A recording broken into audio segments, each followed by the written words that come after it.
Okay, so can everyone see my screen? Perfect. Okay, so thank you to the few people that are joining live right now. I know some people might be a little busy to join in on the exciting talks of student governance, but we appreciate that you're here. So thanks for coming along.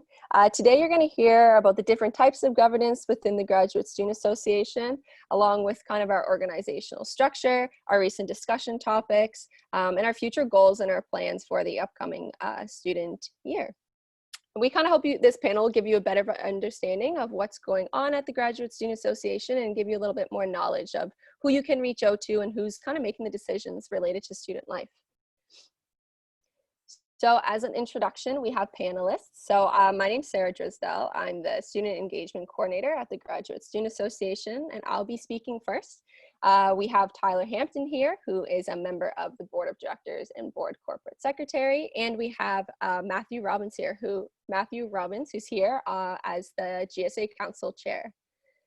As the agenda today, I'm going to give a brief introduction and overview of the GSA, and then Tyler's going to talk about the Board of Directors, and then afterwards will be Matthew talking about council for about 15 minutes or so, and then we'll have a question and answer session at the second half of the presentation for anyone to ask any questions live during the panel, and we have a few lists of frequently asked questions that we get asked quite often, so we'll answer those as well. So first, just a quick overview. At the GSA, we have a mission to serve the graduate students of the University of Waterloo with dedication and commitment to enhance the quality of their academic and their social experience. The GSA are leaders facilitating the growth and development of graduate studies at the University of Waterloo, and as the sole representatives of graduate students on all 3 of our UW campuses, we aim to accomplish this mission by maintaining our 5 core values, and that's accountability, inclusivity, integrity, professionalism, and transparency.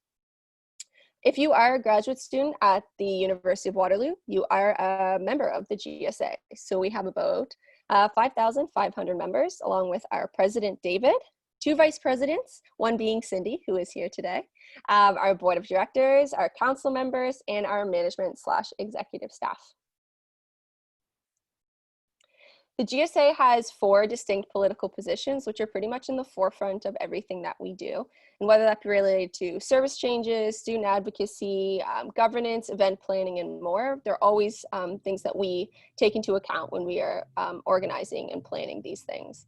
And all of these political positions have been created and critically analyzed by our graduate student community to help guide the objectives and the goals of the Graduate Student Association in order to improve the experiences of UW grad students on campus. So I will quickly introduce these positions, and then Matthew may speak to them in a little more detail later on today. The first one is ensuring ethical academic, employment, and social policies for you Waterloo graduate students. Second one is mitigating barriers to pursuing graduate education in Ontario. The third one is encouraging the University of Waterloo and wider region of the Waterloo community to be leaders in sustainability. And number 4 is supporting student mental wellness. If you want more information on our political positions, along with mostly everything we say in our presentation today, you'll be able to find them on the GSA-UW website. And this one's in our political positions tab, which is right under a part of the governance section. The GSA also has 7 ends, and these ends kind of like highlight the intended results of the GSA in our effort to improve the graduate student experience. And ends, in a general sense, describe the results that must be accomplished and allow for regular monitoring by the GSA Board of Directors. And this is kind of to ensure accountability towards the GSA, making sure that we're continuously working to accomplish our ends while also maintaining our mission, vision, and values. So to quickly introduce our ends, the Graduate Student Association at the University of Waterloo exists to ensure that every graduate student at the University of Waterloo has an overall positive social and academic experience. Graduate students and their interests are represented and promoted in the university community. Graduate students and their interests are represented and promoted to federal, provincial, and municipal levels of government. Individual graduate students receive assistance with specific problems they face in the university community. Graduate students at the University of Waterloo are in social, intellectual, and political contact. Every graduate student at the University of Waterloo has good physical and mental health. And the University of Waterloo considers the long-term environmental sustainability of its operations to be top priority. Within the university, there are also a range of committees that graduate students can serve on upon the recommendation of the Graduate Student Association. So these committees include a couple different areas, such as award-based committees, which often meet to review all nomination applications and documents pertaining to specific student-based, research-based, or teaching-based awards that are given by the university, as well as university-wide committees. And university-wide committees are more task-specific to one area, and they meet regularly throughout the year to discuss items specific to their committee. And this can be things like research ethics, health and safety, graduate supervision, event or organization planning, etc. Graduate students act as GSA representatives on the committee, and they are required to fulfill certain responsibilities while they serve. Some of these primary responsibilities include being familiar with the GSA-UW ends and representing views that align with the goals outlined in these ends. Becoming familiar with the GSA-UW political positions and taking into consideration these positions when representing graduate students on committees. Regularly attending all committee meetings, and submitting monthly summary updates on committees outlining progress, concerns, and future initiatives of the committee. Committee terms are often for 1 to 2 years, depending on the specific committee and their requirements. And vacancies on committees do come up relatively often because everyone starts and stops kind of at different times throughout the year. So they're 1 or 2 year terms and kind of frequently throughout the year. You can check out the upcoming and current vacancies on university-wide committees. If you go on the GSA website under our governance tab, where everything else is with our ends and political positions, you can also see the university-wide committees tab as well. This is a picture of the new organizational structure within the Graduate Student Association this year. The Graduate Student Association has undergone a large organizational change in the past year, and this is kind of what everything looks like for 2020 to 2021. I'm going to quickly provide a quick introduction of these positions. Quite a few of these are brand new to this year, and I think it's really important for students to become aware of the range of supports that are offered to them as a graduate student at the University of Waterloo. So, working from the top, in the gray, you can see our governing bodies. So that's our board of directors, who is chaired by a specific individual. That's on the left side. And then our council, who is chaired by our Speaker of Council, Matthew, who is here right now, on our right side. We also have our president in orange, who's David, 2 vice presidents, one of administration, one of communications, and our executive manager, kind of all highlighted in the more bold colors there. So the vice president of admin, Cindy, she is indicated in the yellow, and Cindy is responsible for overseeing our student wellness coordinator, our reporting and data visualization coordinator, our policy coordinator, our international students coordinator, and she kind of co-supervises or co-oversees the 2 satellite coordinators who are based out of our Cambridge and our Stratford campuses. Our vice president of communications, Zabine, is in charge of overseeing our student engagement coordinator, our equity coordinator, campus partnerships coordinator, community development coordinator, as well as our satellite coordinators on our satellite campuses at Cambridge and Stratford. And our executive manager, Kevin, is in charge of, well, he's represented in the green, and he's in charge of overseeing our hospitality manager, who's mainly stationed and kind of focused on the graduate house items, our office administration, and our accounting and audits.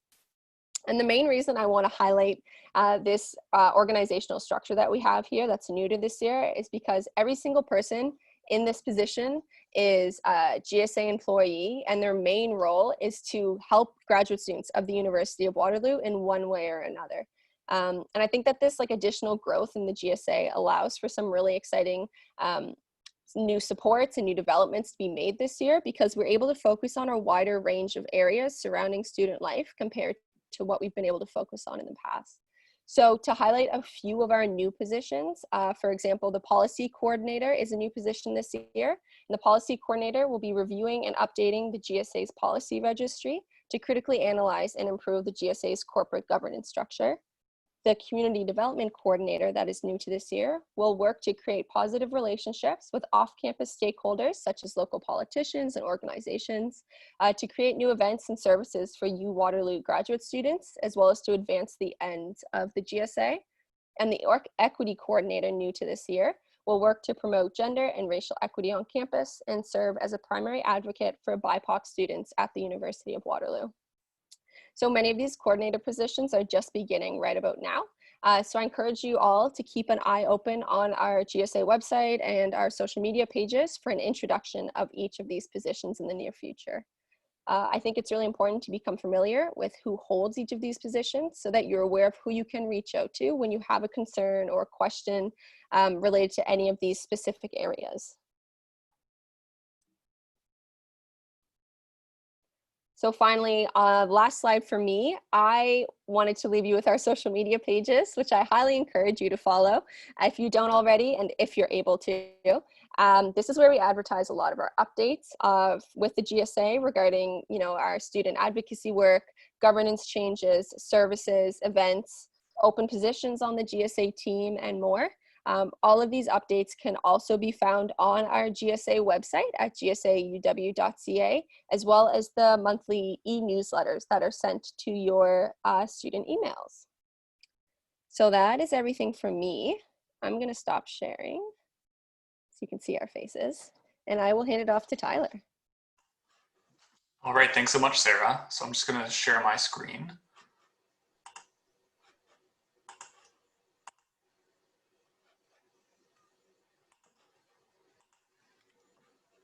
That's working okay? Yep. Is it flickering at all, or is that just me? I asked that last time I gave a presentation. No, it's not flickering at all. Okay, great. So I'm here as a elected director on the board of directors, the GSA Board of Directors. I'm in my second year on the board. I was elected at the annual general meeting in April of last year in 2019, and I've got one more year to serve.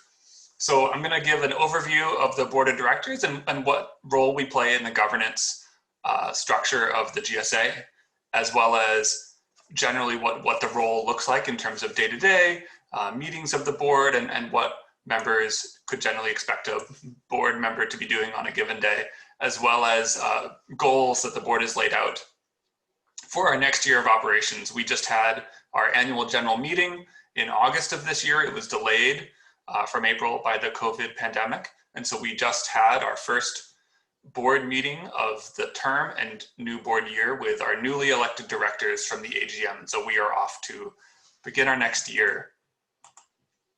So the board of directors, our bylaws and policies, as well as other governing documents, specify the board of directors as the governance and oversight body of the GSA-UW.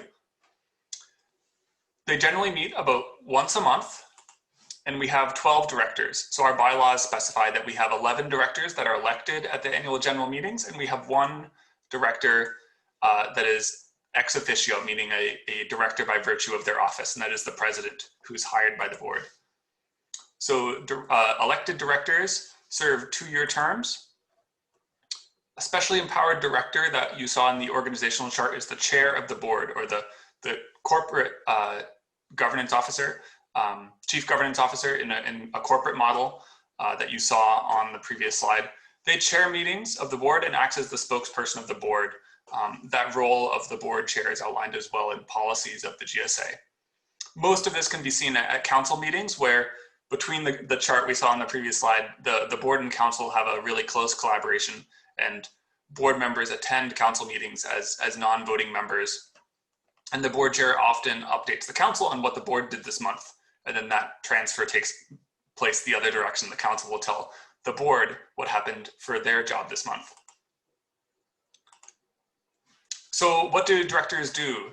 They act as stewards or fiduciaries to the GSA and ensure it achieves appropriate ends at appropriate costs. So this comes directly from the bylaws and policies defining the role of the GSA, but it's a standard description of any board of directors for a not-for-profit corporation like the GSA-UW. And so we use the word fiduciaries here. This is more corporate language, but it really emphasizes the role of directors to keep the GSA at safe and well-running and producing services that students want and need on their behalf. So board members are elected at the AGM, as I said prior, and that election is really to say, we're going to trust you over the next 2-year term that you're going to serve to ensure that the GSA is providing the services that we, the students, pay with our fees and ask for. So the GSA provides fees, takes fees and provides services like the Grand River Transit Pass that's administered by Grand River Transit. We have the healthcare plan and a dental plan. And we have numerous services that are administered by the folks in the organizational chart you saw before. So there's legal aid, there is counseling with various equity member of the management team, as well as tax aid and that sort of thing, as well as the grad house, one of the key services of the GSA where members can gather in non-COVID times, and now COVID times, the grad house is open some part-time as of September of this year. The grad house is the primary purpose of the GSA when it was first created back in the 1970s, and now it's still a pinnacle of the services that GSA offers, as well as just a gathering place that GSA members and all students can gather just to better their social experience at the university. So again, the purpose of directors is to ensure that all these services and all these needs for members are met and that they're met at appropriate costs. The board directors act as high-level oversight of management, usually through enacting and updating policy. So the board operates according to the Carver policy governance model at the current time. That generally means that the board operates by a nose in, fingers out kind of style in terms of, imagine you're in a kitchen. The role of the board is not to get their hands dirty with management work and providing the actual services. The role is really to be assessing what are the needs of the students, how is management doing in terms of providing those services, whether it's through contracts like student care or a GRT, and how are students perceiving those services. So this is a high level oversight. It's not really in the weeds. As well, directors are staying informed of member needs. And this is often through, like I said, those interactions with council. So the close collaboration between the board and the council allows for board members who, again, are elected for 2-year terms to still stay appraised of the needs of members. These needs are often brought before the council in their monthly meetings and say, one department has an issue that's coming up. It might be brought before the council and the board can hear of those issues, and that issue might be brought to a later board meeting as well. So that was a broad overview of the role of the board of directors in the GSA governance model and what directors are tasked with and the characteristics of the directors on the board. So that includes the directors that are elected, the president, as well as the chair of the board and a specially powered director. I'm going to go over some of the tasks of the board of directors and what meetings might look like in a given meeting. So as we said, the board meets monthly. The board generally accepts reports from the council. So we said there's communication back and forth. The board also accepts reports from management on student needs, the status of policy adherence, the budget, which is approved every year, as well as the status of services and operations. So those services and operation might be the various services being provided, as well as the grad house, again, being one of the principal ones. The board considers revisions to policies. So the policies, as well as rare revisions to the bylaws of the GSA-UW that would improve the governance of the board itself, as well as the governance and oversight of the management, and then the council with their consultation. So this is a process that's usually ongoing throughout the year to say, if there's a governance issue, a committee of the board might address this problem by proposing amendments to the policies. These amendments are considered by both the board as well as feedback is requested from the council, and the board might approve these policies. Bylaws, when approved by the board, are then brought before the membership at each annual general meeting. And so the membership is continuously kept appraised of how the policies and bylaws are changed within the GSA. The board has high-level discussions about future needs and risks to students in the GSA and determines whether new policy or reporting structures are needed to monitor and address them. So the last year has certainly been a roller coaster for students as well as student volunteers in the GSA. COVID is only the most recent. Certainly it feels like a lifetime ago that the board of directors and the GSA were considering the implications of the Student Choice Initiative and how that might allow students to get the services that they need at their university experience. And so this crisis, along with the COVID crisis, requires lots of discussion at the board level about how to proceed, how to manage fees that the GSA charges for members, and to administer services and provide them, especially with COVID, services that totally need to be restructured for the new remote and distanced interaction with students. Various committees of the board meet to discuss topics like policies, risks, again, governance, recruitment, and hiring in depth. And so a lot of the board meetings might also be accepting reports from these various committees who have thought about something like the risk of COVID, something like the risk of an SEI coming in, as well as when the new president is hired each year or rehired, the current president may be reappointed. The board also assists in hiring of the vice president of the organization, and so committees are struck to interview and hire these employees of the GSA. Now I'll outline some of the goals that the board of directors has for the upcoming year. So one of the principal goals that's been talked about, we talked about recruitment as one of the topics that has been devoted to a committee of the board. One goal for the new board of directors is to ensure that GSA volunteers, which include directors as well as counselors, can serve the student body without compromising their studies and timelines. So certainly there's a body of students out there that is willing to step up and volunteer their time to improve the student experience for all other students. But we don't want to tax those students with possible delays in their studies or late nights doing GSA work in addition to their research. And so we really want to assess how can we make the experience for these volunteers be both rewarding for them to provide them useful experience they may take to other leadership positions in their future, as well as not burning out volunteers that need constant replenishment. We also have a recruitment task force to increase potential volunteers for the organization to come in and say, this position could fit for you, that we are not going to be taxing your time and delaying your studies, and really your skill set could fit in these positions. So we have an ongoing recruitment task force for that purpose.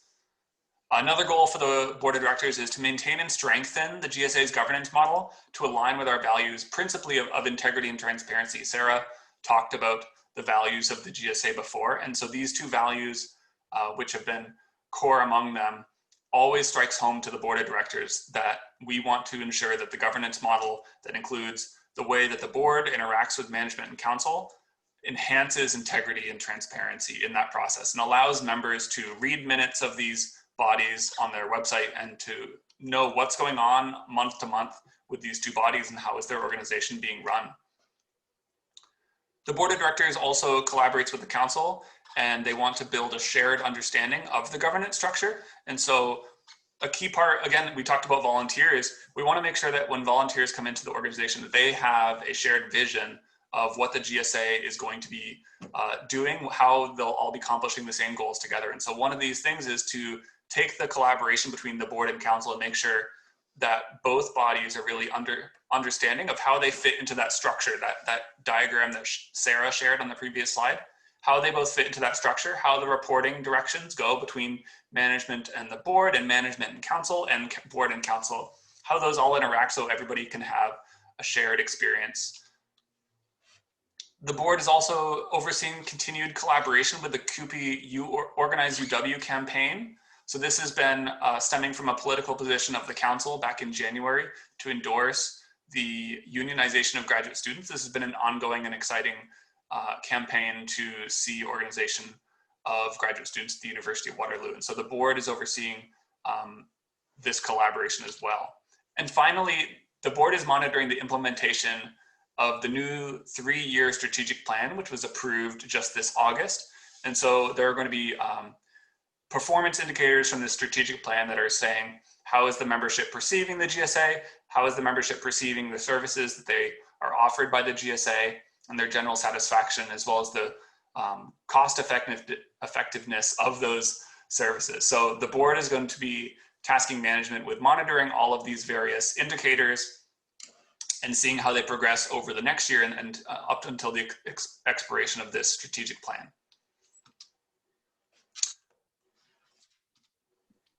So I'm going to hand over the presentation to Matthew, who's going to now talk about the other body in the GSA on the other side of Sara's chart, the council. Thanks, Tyler and Sara. I will share my screen right away. Where are we? There we go.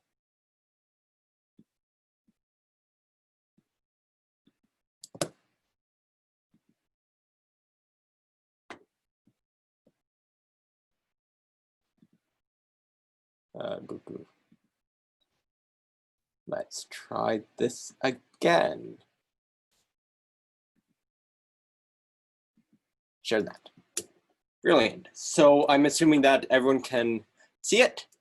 Yep. Good. So I'm Matthew. I'm the Speaker of Council. And as a little bit of background about me, I used to be a councillor. I was a councillor for about a year, from 2019 to May 2020, at which point I was elected into the speakership position. So let's first start talking about what exactly is council.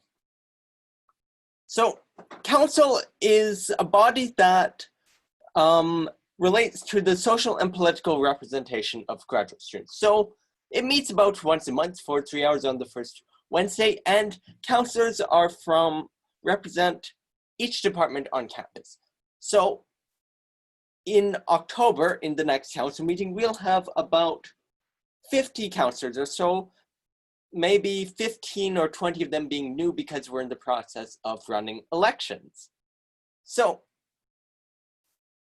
as I mentioned, my role is to oversee council. I basically chair council meetings, and then I do this with the help of the deputy speaker of council.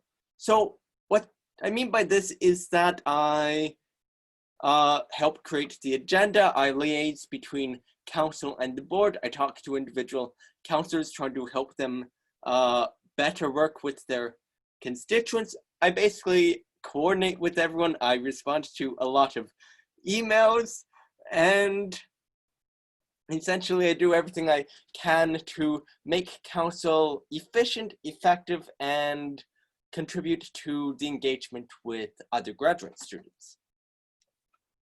So you might now ask, what exactly is it that councillors do? So the most important thing that a councillor does, I put in purple. Basically, they advocate on behalf of constituents within their departments. And they also act as an information conduit between the GSA and the constituents within their departments. So what I mean is that they'll bring concerns from their departments to the GSA at a council meeting. We'll talk about it.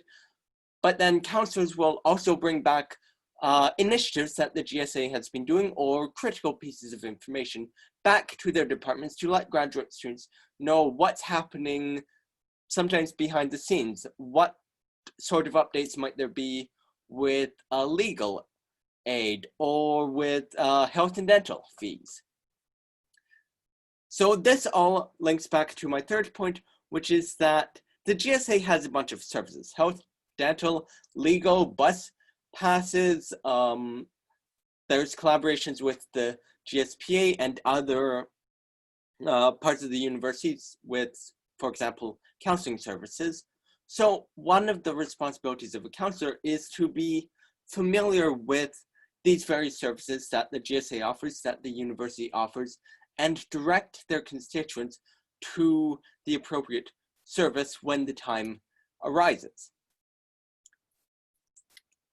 So ideally, everything would be in person, and I'd be talking to you face to face rather than on the other side of a computer screen. So this is exactly what council meetings are like now. Everything is online for the foreseeable future. But that doesn't stop us from talking about the important issues. Council talks about a lot of things, but the two main things, as I mentioned, are bringing feedback from their departments to the Graduate Student Association Council, and discussions how to improve the graduate student experience. These are basically the reasons why Council exists. Council acts as a link to each and every department on the University of Waterloo campus and on satellite campuses. So let's start talking about the political positions. I know that Sara briefly touched on them, so I don't want to go through all the details, but I will say that these political positions essentially contribute to how Council views itself, how Council acts. Whenever we try to do something, these political positions are always at the back of our mind. So we make sure that we advocate for students being treated fairly by the university. For example, every student who needs an office gets an office, or every student has access to the services that they require, such as counseling services through our mental wellness political position.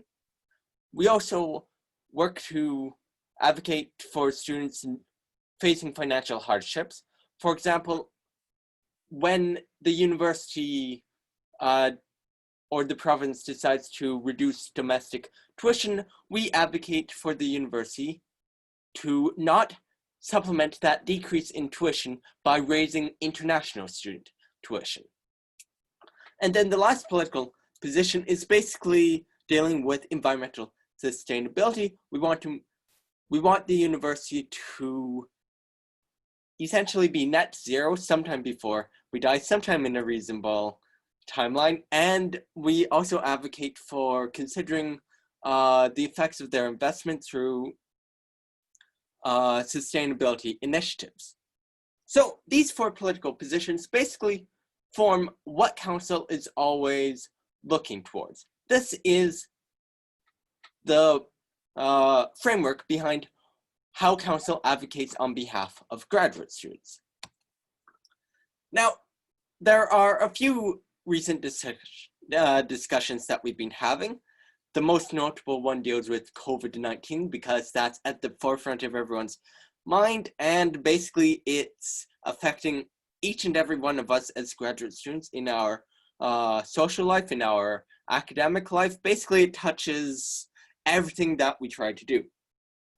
So what we have been talking about in Council is what sort of supports do you as graduate students require going into the subsequent semesters in order to try and mitigate the effects of COVID-19, in order to try and overcome as many difficulties as possible that have now occurred because of this pandemic. And then at the last council meeting, we were actually talking about having mental wellness training for graduate students so that everyone is able to know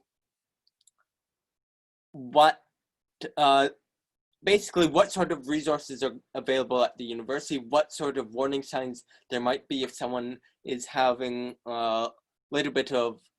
having some concerns regarding their mental wellness, basically making sure that graduate students have this information at the forefront of their minds when they're doing their academic studies. And then the last thing we've been talking about deals with research contracts. Over the past several months, there have been research contracts given to various graduate students that applied for them across the university, and they are all interested in, say, the effect of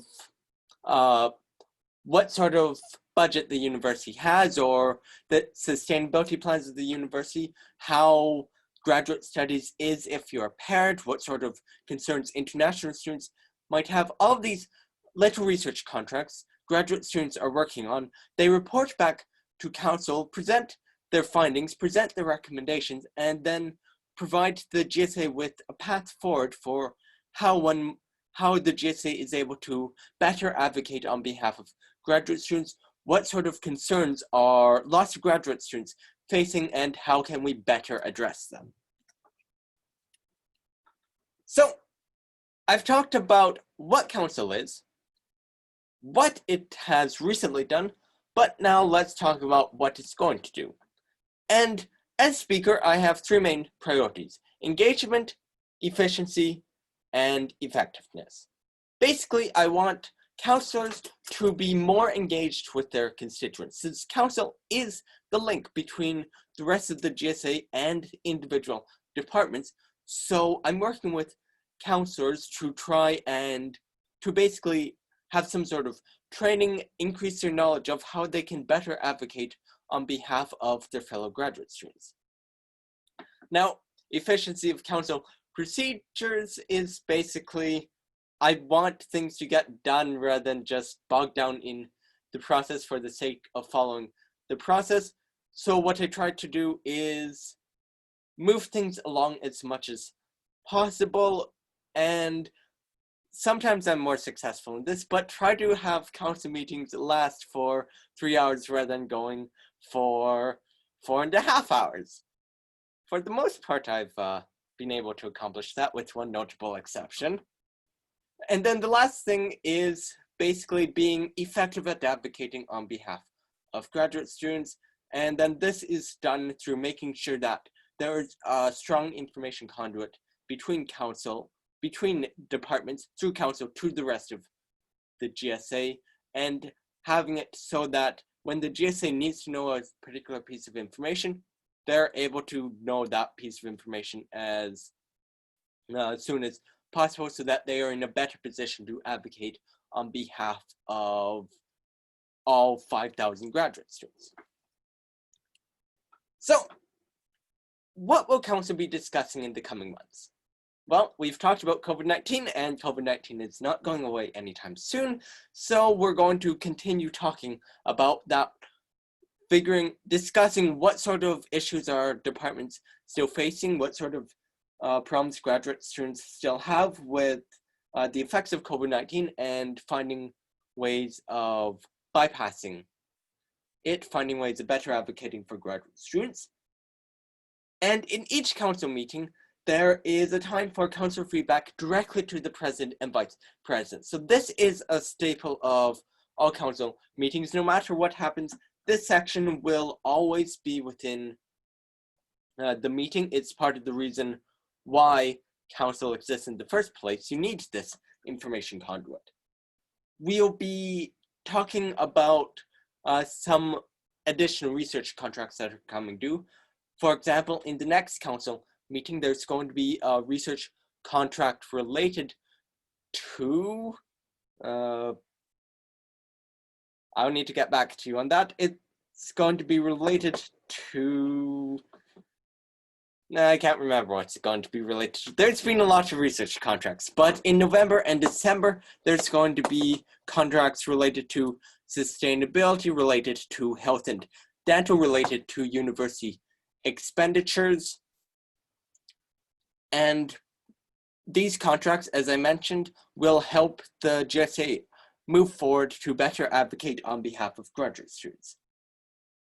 And the final thing I want to mention is that the GSPA, through Jeff Casello, who's the Associate Vice President for Graduate Studies, has periodically attended to council meetings, so that allows councillors to directly ask the GSPA concerns that their constituents have, are able to directly talk with Jeff and bring forward issues that might be happening in their departments, or questions that their constituents might want to know about what the university is doing regarding some aspect of COVID-19 relief.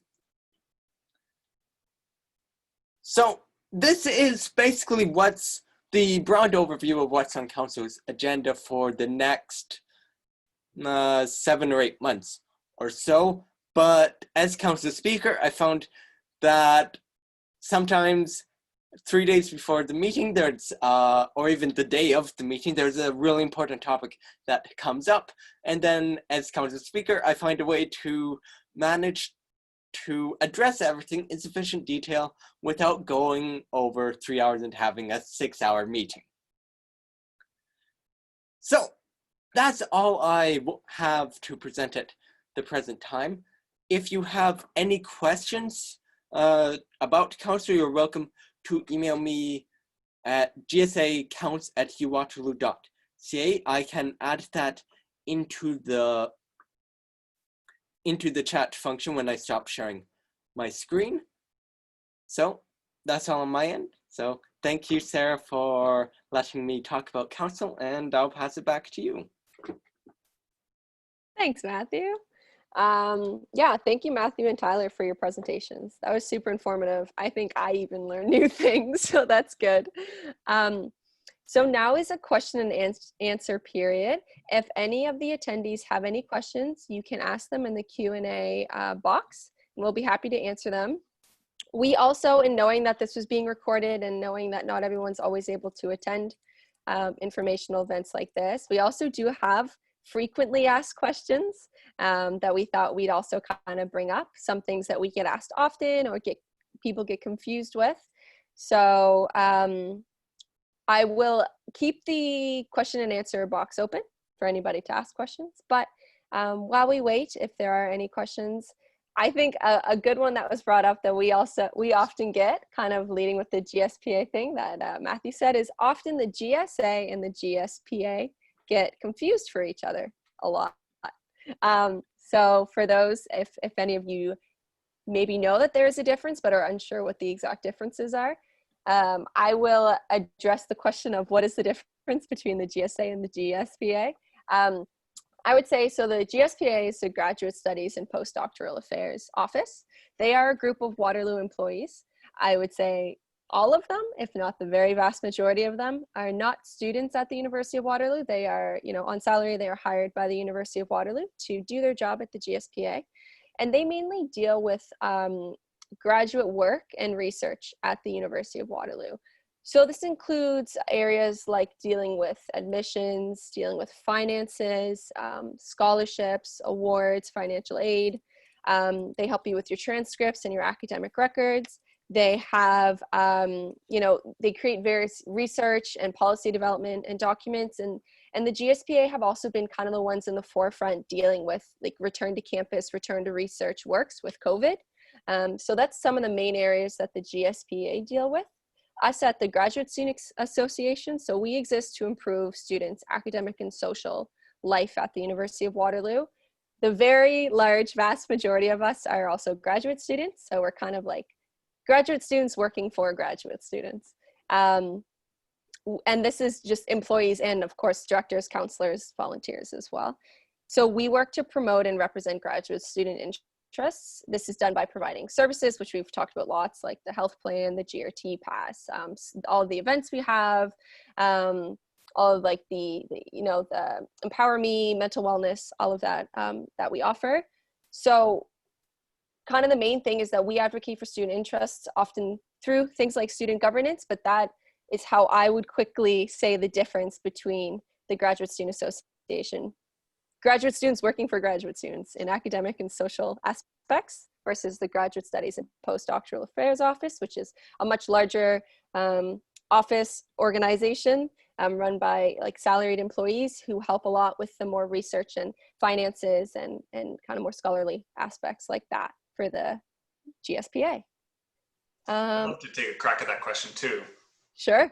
Yeah, I really love your characterization. Yeah, graduate students working for graduate students. I think that really sums up to when we're talking about governance structure here today, and that does define also what the GSA is. We're a not-for-profit corporation, which sometimes gets lost on folks, and it's, of course, we operate day to day like a student government, but at the end of the day, as a not-for-profit corporation, what that means is that the members, and you could call shareholders of the corporation, is our membership, right? So if you're a graduate student at the University of Waterloo, you are a shareholder of this corporation. You pay your GSA fees, and that gives you access to the services the GSA provides. It also means you get to elect councillors to the GSA Council. You get to elect annually directors to the Board of Directors. And that means that all the fees, all the services that fees to the GSA provide are under control of the GSA, which means it's in control of students. Students get to vote and have a voice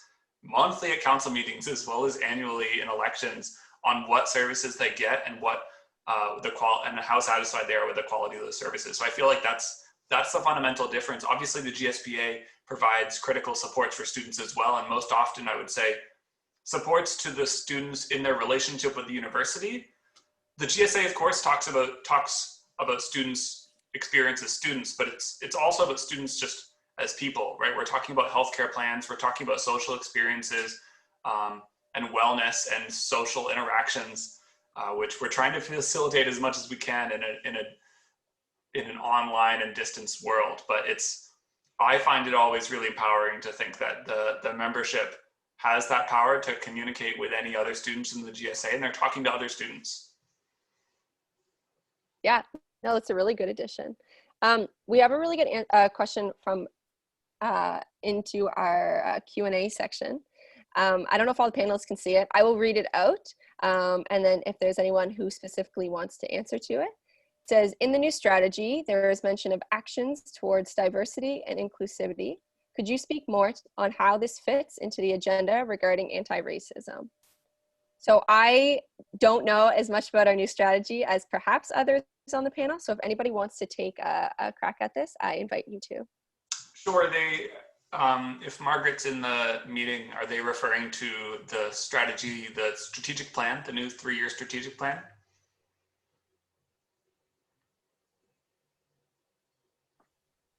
Yeah, so they are. So the board just approved the new 3-year strategic plan. I think maybe it'd be exciting to have the president and executive team have a presentation about that. It's accessible on the GSA website. So the strategic plan is available actually for review of members from the 2020 annual general meeting portion of our website. And so while I think the banner is gone for the AGM, members can still review the strategic plan. I would definitely pass over to management to talk about the details of that, but I think it's something that's really front of mind. It's something that as early as June, when conversations that had been stewing for a long time were really brought forward to council and talked about at that meeting about the environment at the university. You know, many students have made leadership at the university aware that the university is sometimes not a safe, or at least friendly, safe sometimes, rarely, is an environment for Black, Indigenous, and students of color here at UW. And so that concern is definitely front of mind when it comes to the student leaders here.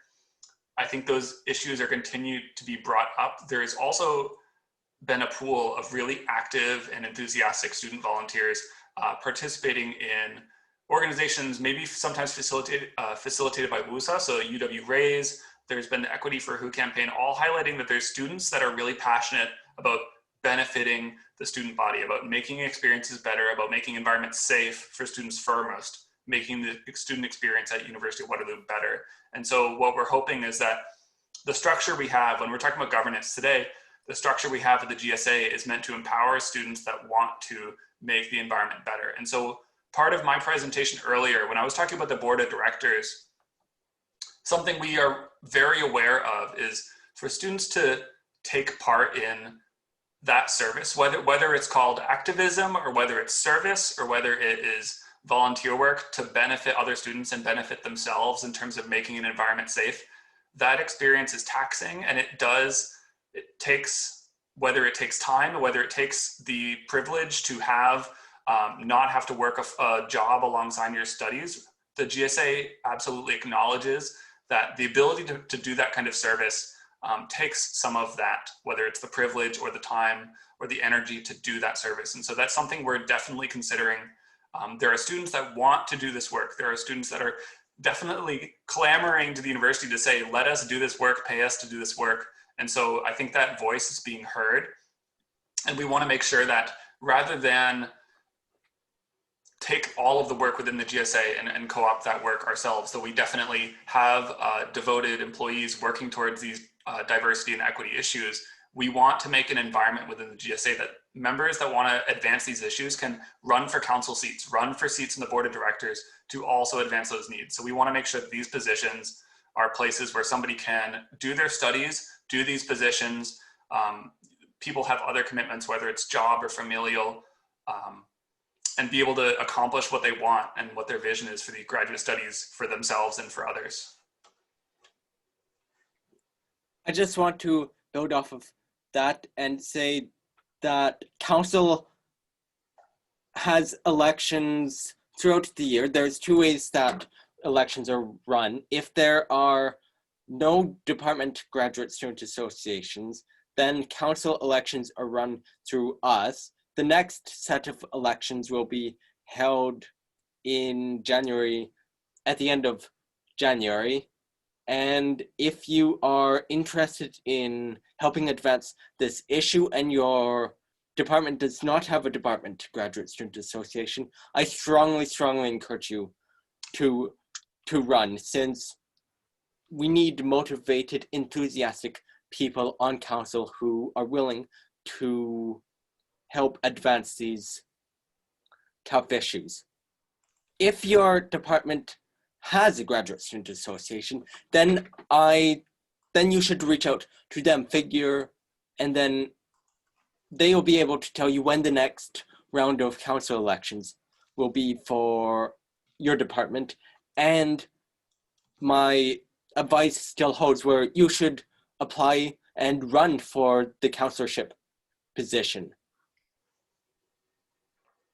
I believe that Sara or Zabine will be able to paste in chat a list of departments that have department graduate student association, so you'll be able to know whether you'd be running for councillor under the department graduate student association, or whether we as the GSA would be handling your election. The second thing I want to mention goes back to something Tyler talked about earlier, which was, yeah, council did have a conversation related to this back in June, if I recall correctly. And in the near future, I am hoping that we can have some sort of anti-racism training for councillors. We are in the preliminary stages of talking about this, and once there's a more concrete plan in place, then we'll be able to communicate to councillors, communicate to the larger student body, and say, hey, this is going to be happening and this is why it's important. Matthew, I have a question. Yeah.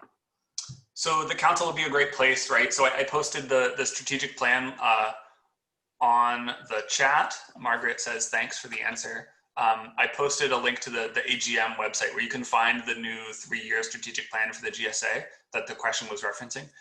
My question is, council will be a great place for members to bring feedback, right, about that strategic plan. And there was, of course, a thorough feedback process in the development of this plan. It took about a year to develop this plan, but there's always room for feedback at council to continue refining the goals of the GSA. Yes. So council, board, and management basically all work together.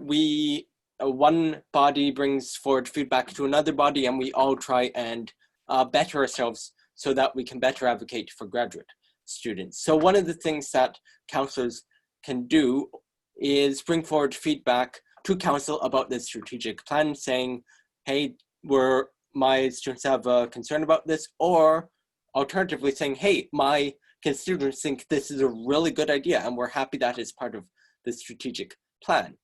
So if you're not a councillor, there are two ways of bringing forward your feedback. A, you can tell your councillor to bring this up at a council meeting during the usual feedback sessions, or you can directly email me and I will make sure that the board knows it and that management is aware of it.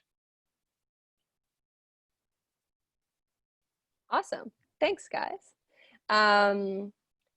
Until I see any other great questions from any of the attendees. There's a question in the question and answer section. Not Question and answer. Oh, nice. Okay. Besides being a counselor and board director, is there any other way grad students can volunteer?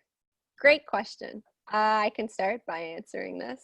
So there's lots of different ways that graduate students can volunteer. Kind of the opportunities change every term depending on what's open. I highlighted the university-wide committees, which I've been given the opportunity to kind of be like the liaison for over the next little while. So every few months, openings come up on university-wide committees. And this is a really great opportunity for graduate students to serve on behalf of the Graduate Student Association. They'll learn really great opportunities or really great learning experiences, you know, sitting as part of a committee or organization where you can discuss with other members, where you can bring your input, where you can have critical thinking and networking. So I think becoming part of a committee is really great. I will note that some of the committees are kind of on a pause because of COVID, but I would say that a lot of committees that would be originally recruiting or, you know, looking for graduate student reps around now might be kind of pushing their objectives into the new year until they're able to like address everything in the COVID area and environment that we're in. Other ways of getting involved with the Graduate Student Association, now that the graduate house is open, we do often look for volunteers. And again, under non-COVID times, we look for volunteers to help out with, you know, in-person events. Obviously, this is something that is also going to be on a little bit of a pause. But when things get up and running and there's little more liveliness happening in person, we do look for different volunteers to help us out with, you know, manning the door at the graduate house or helping work with us and let us know kind of what events are going on and what can be helped out with. Any other volunteer opportunity, well, all volunteer opportunities are also highlighted in our graduate studies e-newsletter, which is sent out each month. That's just started to highlight all of the openings that we have on committees, council, board, etc., as well as on our website. So there's a get involved page on our website. And when you drop that down, you'll be able to see all the different opportunities that students can have to get involved. Again, I would say a lot of things are in the works of being restarted now that we've had the time to process everything that's going on and see what kind of opportunities are available for students, either virtually or when things start to get back to normal. But I would definitely encourage students to take a look online and in their emails. And social media, of course, is where we highlight a lot of our new volunteer positions as well. So that's a little bit of a gist. I do want to say there are a couple university-wide committees that are looking for students to serve as soon as possible. So yeah, I definitely encourage students to take a look at our opportunities right now and see what's available for them now and in the future. I would also like to add, I think a really great thing that students can do, these volunteer opportunities that Sara outlined are really fantastic ways to serve. I think in light of some feedback that the GSA has gotten over last year in terms of coming into COVID and students saying, like Sara said, what is the difference between GSPA and GSA and what are the services we offer? I think a great way students can serve other students is actually to tell students about the GSA. That means that if they're trying to access a service and they don't know, if they're having a problem and don't know who to go to, if you're a knowledgeable person to say the GSA is who administers this service and they're open to feedback from you, whether it's feedback to their counselor or feedback directly up the tree for management, that is a great way to benefit the GSA in terms of serving its mission, right? To tell students that we are the ones who are providing these services and are working to better your experience. So telling students about the GSA, as well as if you have information about, you know, like what we just talked about in this panel about other volunteer opportunities. So help us recruit volunteers, help us recruit the really passionate and involved students that want to better the graduate student experience here. And I'll provide a link to the website, the specific page on our GSA website for university-wide committees. And I'll also note that if anybody listening to live or in the recording has any questions about committees, they're more than welcome to email me. And for those listening, my email is GSA-ENGA@uwaterloo.ca, but I'll put it in the chat as well. And then I just want to add a little bit more about what I mentioned regarding department graduate student associations. So I might as well define what I mean by this term. What I mean is Sara, Tyler, Zabine, Cindy, and myself are part of the University Waterloo Graduate Student Association, as well as all 5,000 other graduate students. But some individual departments have their own GSA. So for example, I'm in physics, we have the physics GSA. There's GSAs within the environment faculty, within the arts faculty, within every single faculty. So what you can do if you're interested in getting involved and your department has their own graduate student association, then I encourage you to get involved with them. You can be the treasurer of it, you could be a councillor, or you could be the president, vice president, or any other position that the department graduate student association might need. Or let's say that your department doesn't have their own department GSA. Well, then you're able to start it yourself. You and other interested students can complete a form on the GSA-UW website, which will tell you how to start your own department graduate student association, and then that'll help you get further involved with the larger University Waterloo Graduate Student Association, as well as be able to liaise directly with faculty members within your department. So what I've done is provide a link within the Zoom chat if you are interested in starting your own department graduate student association. Perfect. So while we wait, if there are any other questions that any attendees want to ask, that would be great. Tyler or Matthew, do you guys get any frequently asked questions that you'd like to address? Yeah, so one question would be, well, what does a counselor do? I've already partially addressed that in my presentation, though I'll just outline again that it's essentially being an information conduit or advocating on behalf of constituents, basically attending all council meetings that occur roughly once per month, and basically being familiar with what goes on in council, what goes on in the larger GSA. Though the next question would be, who is my councillor? And I believe that Sara indicated the current list of councillors earlier in the chat. So those, within that website, there will be a list of councillors from every single department, and if you notice your department there without a councillor, that means that currently there is no one representing your department. So if that's the case, I encourage you to get involved, join council, reach out to me to discuss how you might be able to get involved with council, and I'd be happy to have a Zoom conversation with you. Perfect, thank you.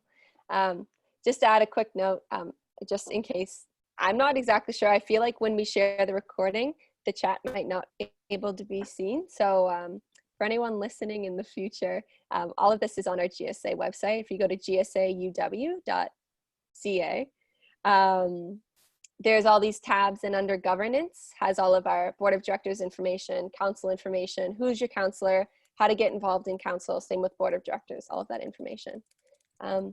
We do have another question. What's the time commitment for being a councillor and a board director? Who wants to answer this one? Tyler can go first, and then Sure. I'll go. Okay, yeah, so this is something we recently assessed. As I said, we have a newly elected board of directors, which we're very excited about, and this was a question that's often asked of us.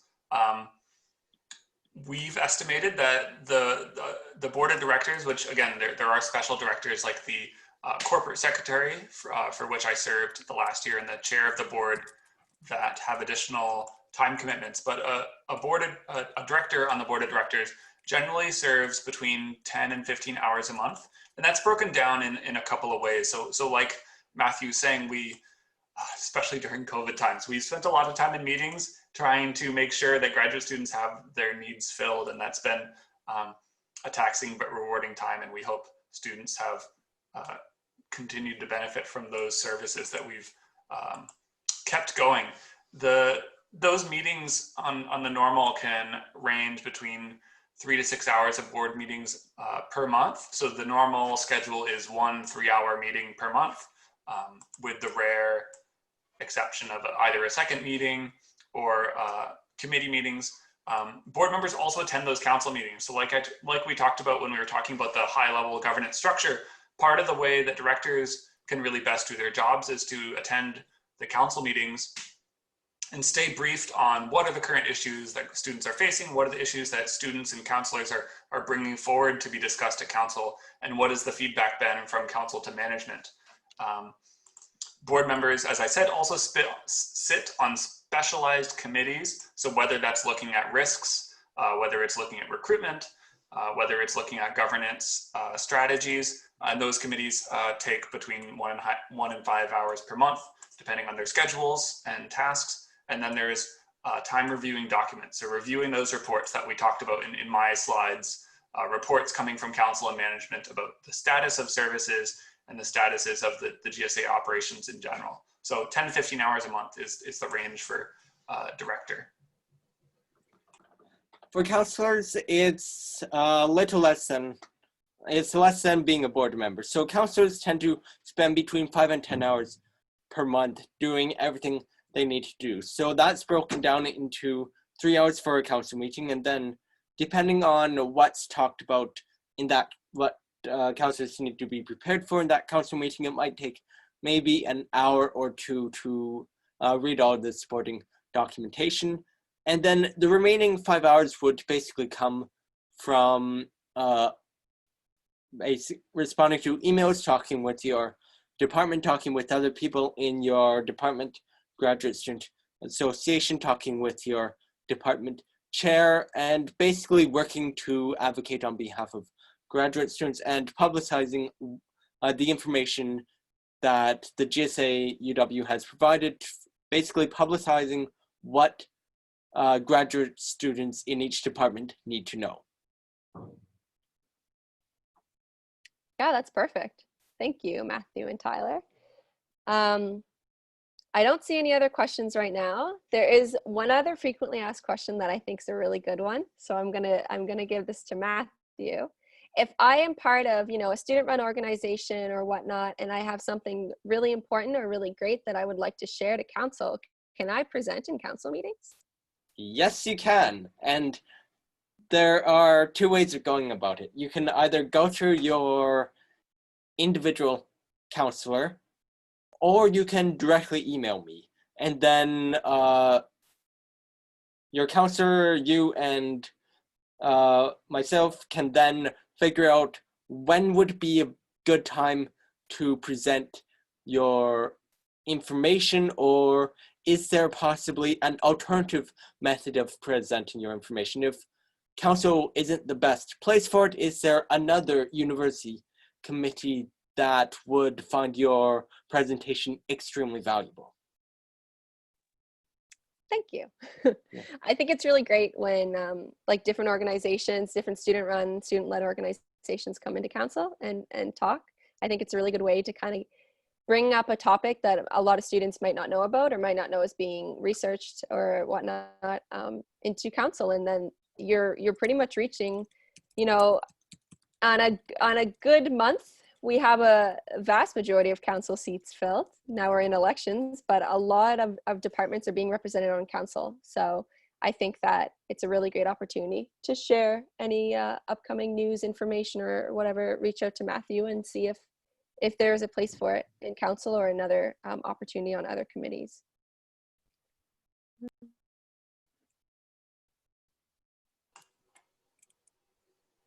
I don't see any other questions. I see one question that maybe would be a great way to kind of finish up our presentation from our vice president. Sure. What is it? Why we love working / serving the GSA. Okay. Wow. Okay, put us Go in. for Sarah. Oh God. Okay. So there's a lot of reasons.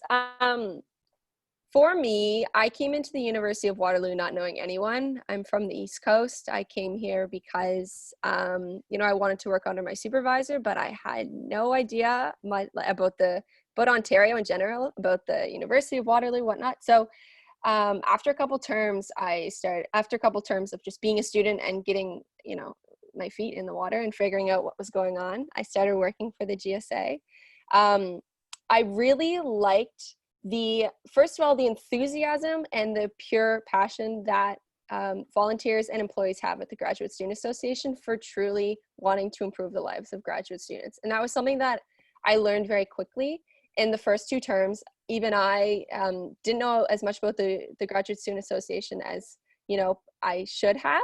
And of course, with communications improving and all of that, we hope that students learn a little bit more than what I had coming into it. But it was really nice to see how much we care about legitimately improving the lives of students, and from all areas. And that's why I like our ends and our political positions, because it lays out a framework and it says, okay, we know students might be struggling with this, or we know COVID's affecting students because of this, and how are we going to advocate for them, and how are we going to try to make it better for our students. So that's kind of the main thing, was that it almost felt like it was a very comforting feeling, especially, coming and not really knowing people and getting my feet in the water, and then getting exposed to this organization and being like, wow, these people are so passionate, and it's so nice to see.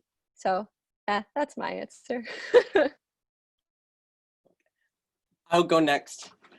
Then, so as I mentioned, I'm from physics, and physicists don't really have a reputation of playing nicely with others. We're not really people pleasers. We tend to work alone. But I guess I'm an outlier in the sense that when I did my undergrad and master's, I basically kept myself nose to the grindstone, didn't really involve myself with the Graduate Student Association or the student union at my undergrad and master's institution. But when I got involved with the GSA, I found that I liked talking with people. I liked working together for a common goal. I guess I found out I was some form of people person, which was quite surprising. And basically, I just like getting stuff done, like helping advocate for graduate students. I like helping oversee things so that the information that the president or the vice president or Sara or Tyler might need is able to get to them in a timely manner. And ultimately, I find this a really rewarding experience because, we're researchers, we take courses. There are times when we just bang our heads against the wall, weeks on end, making no discernible progress. But I find that when I'm working with the Graduate Student Association, even when I'm super frustrated in research, I still find that I get energized, I get recharged by feeling that I may not be making progress in one area of my studies, but in this other extracurricular activity, I can definitively point to where I have had a positive impact, where things are still progressing, where I'm still able to get things done, where the university is able to listen to graduate students, where counselors are able to advocate on behalf of their constituents, and I just like being in the center of that. Matthew, I love your answer when you're talking about struggling with research. I often, especially I feel like with COVID times, I know that my research can just slog on, but then when we have a board meeting and maybe it's 3 hours, and I miss all of our directors in person when we would have our in-person meetings and have coffee and be able to chat person to person, but we still have that to a degree. And definitely when you come out of a meeting having provided something like the new COVID aid that the GSA approved back in, not the before times, but early COVID, $75,000 allocated to more student aid by the board of directors. Coming out of a meeting like that, you feel so accomplished to have accomplish something that's going to mean a lot to some students, and maybe your research didn't get anywhere that week, but I love that feeling. At my previous institution where I did my master's degree, was also involved in student governance, and the dark times of research when you're in the lab, well, late at night, literally the dark times, and you're coming out, but you are running to a quick meeting with some committee of your student government. I was on a committee for mental wellness, and the work we did there, I was always so proud of. And so I've always felt like, yes, we want to increase the ability for students to be able to volunteer with the GSA. We want to offer the widest, I guess, palette of experiences, so that way students can get that feeling, right? Doing their degree, whether it's a 2-year degree or a 4-year degree, or they're taking 6 years to do a degree, we want students to be able to access and experience that rewarding feeling of benefiting, maybe benefiting the environment that's ultimately going to improve their student experience. A lot of students come in with their concerns about some way that some services provided, or the way that the university has been, or their department has been dealing with something. And when that person is able to come in and create a solution for it, whether in a small group of people or with a collaboration of the whole GSA, I feel like that's just such a rewarding experience. And so I'm hoping that other people get to feel the same way we do when it comes to those volunteer opportunities. Great answers, everyone. So that's a great note to conclude this panel on. Thank you for those who stuck around. And I hope that this kind of provides a little bit of information and new knowledge for you to take and share with your graduate student community. But yeah, thank you again. And of course, if there are any questions, you can always email myself, Matthew, or Tyler, and we're always happy to answer them for you. So yeah, thanks for joining.